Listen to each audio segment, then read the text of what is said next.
গোয়েন্দা বিভাগ এবং সেই সময় কিন্তু সেই শপিং মলের একটি সেলুন এবং স্পায়ের আড়ালে রংরঙে চলা এই মধুর চক্রের ঘটনায় একজন যুবতী এবং একজন যুবককে হাতে নাতে ধরে গোয়েন্দা বিভাগ, এরপর তাদের কিন্তু মাটিজোড়া থানার হাতে হস্তান্তর করা হয়। এই মুহূর্তে দেখছেন তাদের ছবি মাহাতো এবং তার বাড়ি সম্পাদন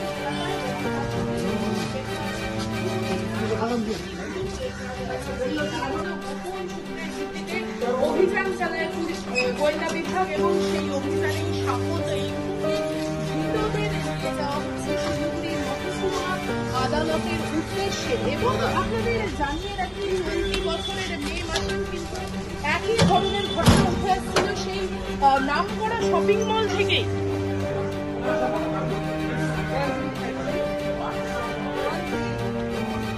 এদিকে যাবো, তুমি এদিকে যাবো।